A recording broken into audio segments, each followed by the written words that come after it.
మాకు కూడా భయం వేస్తుంది కదా సార్, భద్రత కల్పించాల్సిన వాళ్ళు మీరే కదా.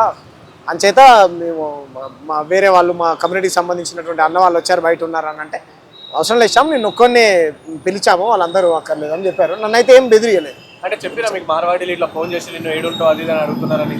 నేను ఆ విషయం చెప్పలేదు.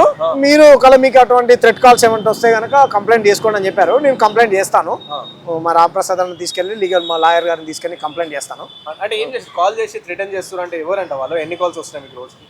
నాకు గోరక్షణ పేరుతోని ఎవరో నార్త్ ఇండియాకు సంబంధించినటువంటి లాంగ్వేజ్, వాళ్ళకి స్పష్టంగా తెలుగు కూడా రావట్లే వాళ్ళు. అదేవిధంగా ఏదో ఇంకా రకరకాల పేర్లు చెప్పారు, ఏదో సేతు పీతు అని చెప్పేసి సంఘ అధ్యక్షులం మేము మాట్లాడుతూ ఉన్నాం, ఎందుకు ఇలా మాట్లాడుతున్నావు ఏంటని చెప్పేసి కాల్స్ చేస్తూ ఉన్నారు. నేను వాళ్ళందరికీ వివరణ ఇస్తూ ఉన్నా. వాళ్ళు ప్రధానంగా అనేది ఏంటంటే జరిగింది చిన్న ఇష్యూగా బ్రదర్ జరిగింది కదా, ఎందుకు దీన్ని పెద్దగా చేస్తున్నారు అని చెప్పేసి అని అంటా ఉన్నారు. ఇది మా జాతి సమస్య.